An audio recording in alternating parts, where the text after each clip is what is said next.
정치 영화 아닙니다. 영화 야당은 마약 영화입니다. 야당은 범죄판에서 쓰이는 은어입니다. 소매치기판에서 자기 구역에 들어온 일당을 제거하기 위해 경찰에 신고할 때 네 편과 내 편을 나누는 의미로 사용된 단어 야당은 마약판으로도 넘어왔습니다. 영화 야당은 마약판을 설계하는 브로커 야당과 더 높은 자리에 오르길 원하는 검사, 마약범죄 소탕의 모든 것을 건 형사가 엮이면서 벌어지는 이야기를 담았습니다. 오늘은 오는 4월 23일 개봉 예정인 영화 야당을 연결하고 분석해 정리하겠습니다.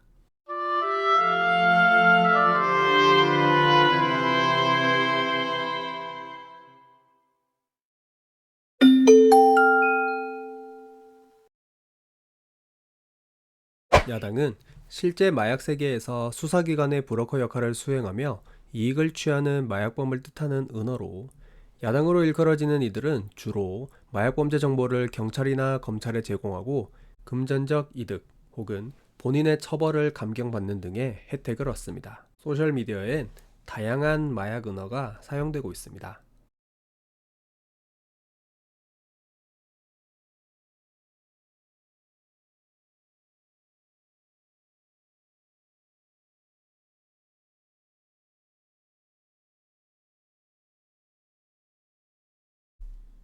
소셜미디어 상에서 마약을 거래하는 방식은 이미 대중화되었고, 경찰 등 수사기관의 단속을 피하기 위해 은어는 널리 사용되고 있습니다. 마약 수사 뒷거래 현장에서 실존하나 베일에 쌓여져 있던 존재인 야당을 소재로 다루는 첫 번째 한국 영화, 야당은 관객들의 사랑을 받을 수 있을까요?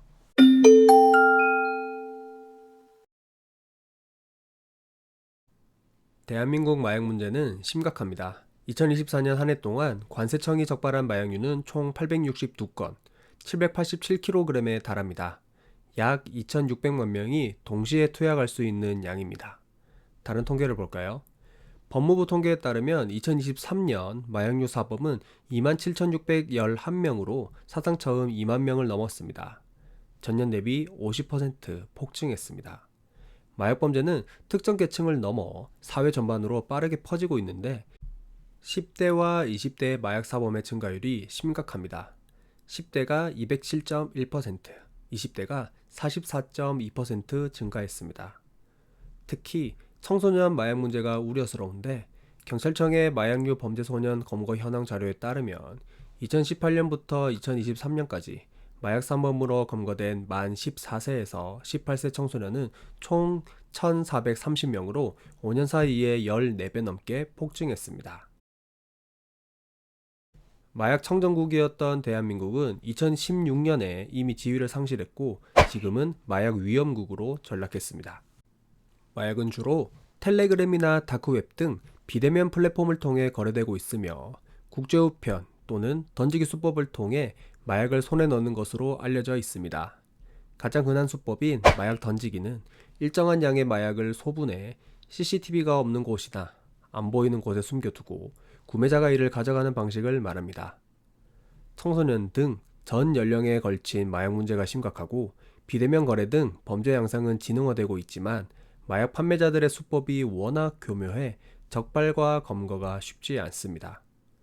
과거 재력가의 일탈이나 연예인 스캔들 정도였던 마약 범죄는 나쁜 의미의 일상이 되었습니다. 유흥가는 물론이고 학교 근처까지 마약이 스며들었습니다. 향정신성 의약품의 악용 등 마약성 물질의 남용도 위험한 수준입니다. 단순한 호기심으로 손을 댔다가 돌이킬 수 없는 파멸의 길로 빠져드는 이가 너무나도 많습니다. 마약 문제 해결에 있어서 가장 중요한 건 공급 차단입니다. 예방과 처벌도 중요하지만 공급 차단의 중요성은 아무리 강조해도 지나치지 않습니다. 영화 야당은 대한민국 마약 문제가 얼마나 심각한지 잘 보여줄 예정입니다.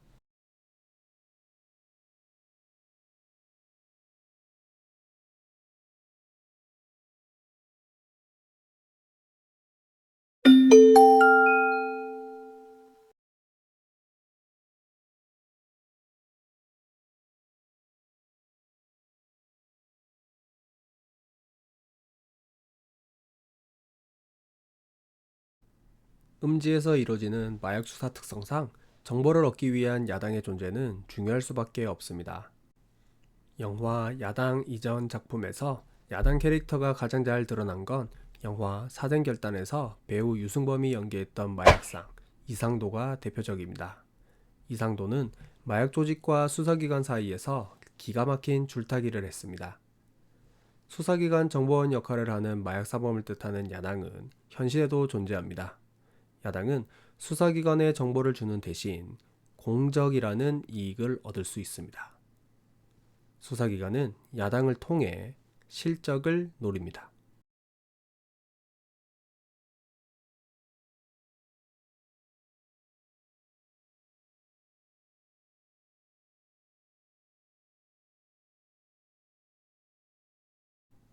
형사와 야당의 관계는 마치 악어새와 악어 같은 공생으로 보입니다.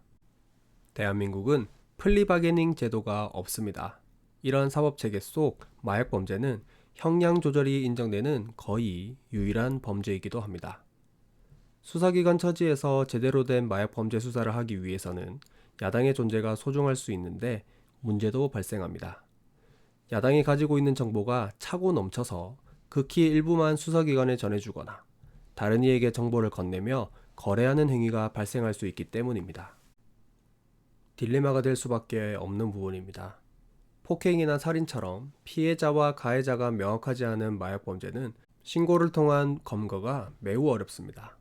야당 같은 제보자나 공범의 조력이 없으면 수사 방향조차 제대로 잡을 수 없는 게 현실입니다.